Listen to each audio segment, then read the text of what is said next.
Hello दोस्तों, welcome back to my channel once again. जो लोग मेरे चैनल पर पहली बार हैं, मेरे चैनल को प्लीज़ आप लोग सब्सक्राइब कर दीजिएगा, जिससे मुझे मोटिवेशन मिलती रहेगी।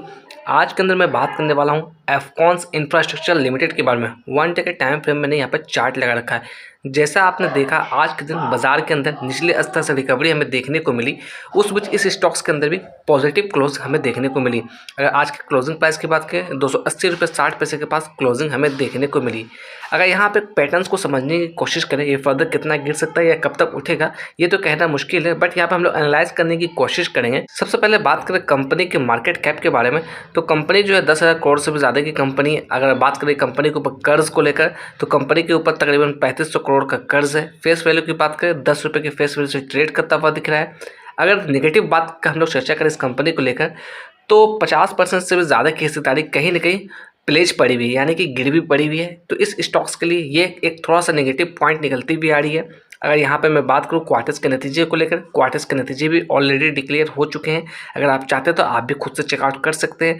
अगर पिछले क्वार्टर से कंपेयर करने की कोशिश करें इसके नेट रिजल्ट को लेकर, यानी कि नेट प्रॉफिट की चर्चा करें, तो वहाँ पर डिक्लाइन हमें देखने को मिली है। ईयर ऑन ईयर बेसिस पे कंपेयर करने की कोशिश करें नेट प्रॉफिट को, तो वहाँ पर भी काफ़ी बड़ी गिरावट हमें देखने को मिल रही है। अगर आपका लॉन्ग टर्म का व्यू हो तो कहीं ना कहीं इसके बैलेंस शीट को एक बार जरूर चेकआउट करिएगा। मैं यहाँ पर डिस्क्लेमर ऐड ऑन करना चाहूँगा, मैं किसी भी तरह का बाय और सेल की रिकमेंडेशन नहीं दे रहा हूँ।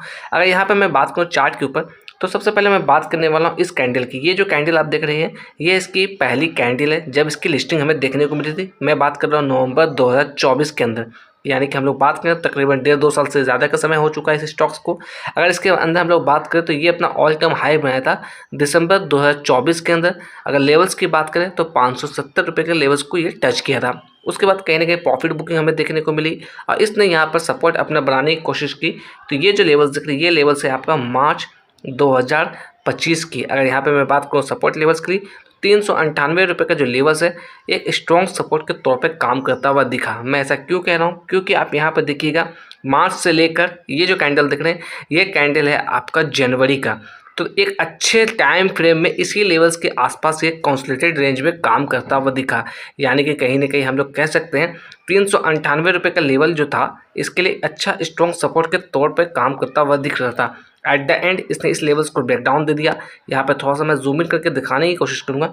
इस लेवल्स की यहाँ पे ब्रेकडाउन हमें देखने को मिली और यहाँ पे कहीं ना कहीं ये जो कैंडल दिख रही है, ये कैंडल है आपका फरवरी के मंथ का। यहाँ पर कहीं ना कहीं 320 रुपये के आसपास का इसने सपोर्ट लेने की कोशिश की। उसके बाद इसके अंदर भी गिरावट हमें देखने को मिली और तकरीबन हम लोग कह सकते हैं 270-275 रुपये के आसपास ये फिलहाल यहाँ पर कॉन्सोलिडेटेड रेंज में काम करने की कोशिश कर रहा है। अगर यहाँ पे मैं बात करूँ अप साइड में, अगर यहाँ से तेजी भी हमें देखने को मिलती है, तो मे भी कहीं ना कहीं ये जो लेवल्स दिख रहे हैं आप 318-319 रुपये का लेवल्स, यही हमारे लिए पहला रेजिस्टेंस लेवल्स होना चाहिए। अगर यहाँ पे मैं बात करूँ कुछ इंपॉर्टेंट चीज़ों को लेकर, तो ये स्टॉक्स अपने 50 डे मूविंग एवरेज के नीचे ट्रेड करता हुआ दिख रहा है और साथ ही साथ हम लोग बात करें 200 डे मूविंग एवरेज के बारे में, उसके नीचे ही ये ट्रेड करता हुआ दिख रहा है।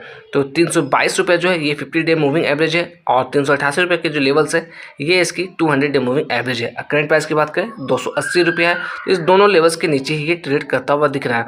इसलिए आपको थोड़ा सोच समझ के काम करना है, क्योंकि ऊपर के लेवल किसी ने बाय करके रखा होगा, उन्हें काफ़ी बड़ी लॉस होती हुई दिख रही होगी। अगर हम लोग बात करें आज के दिन इसके अंदर वॉल्यूम को लेकर, तो तकरीबन 4.5 लाख के आसपास की वॉल्यूम नोटिस की गई थी। वहीं पर डिलीवरी और परसेंटेज की बात करें, तकरीबन 51% की डिलीवरी इस स्टॉक्स के अंदर उठाई गई है। अकॉर्डिंग टू टिकट परफॉर्मेंस की बात करें तो परफॉर्मेंस यहाँ पे लो नजर आता हुआ दिख रहा है। वैल्यूएशन की बात कर लेते हैं, वैल्यूएशन यहाँ पे हाई नजर आता हुआ दिख रहा है। ग्रोथ की बात करें, ग्रोथ यहाँ पे लो नजर आता हुआ दिख रहा है।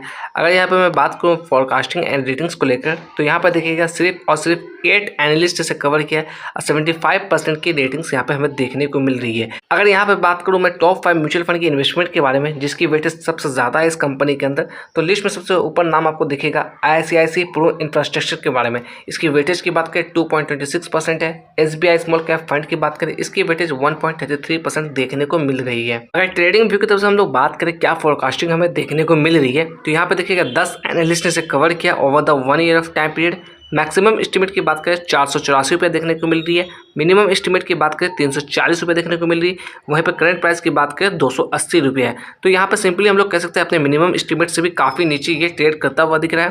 थोड़ा सा सोच समझ के काम करना है इस स्टॉक्स के अंदर, क्योंकि बैलेंस शीट की अगर हम लोग बात करें काफ़ी वीक नजर आती हुई दिख रही है। फंडामेंटल वाइज बात करें हम लोग, तो कहीं ना कहीं पिछले कुछ क्वार्टर से काफ़ी वीक नजर आती हुई दिख रही है। तो अपने फाइनेंशियल एक्सपर्ट से चर्चा करिएगा, तभी किसी तरीके का डिसीजन लीजिएगा। चलते चलते मैं इतना कहना चाहूँगा, जो भी मेरे चैनल पर पहली बार है, मेरे चैनल को प्लीज़ आप लोग सब्सक्राइब कर दीजिएगा, जिससे मुझे मोटिवेशन मिलती रहेगी।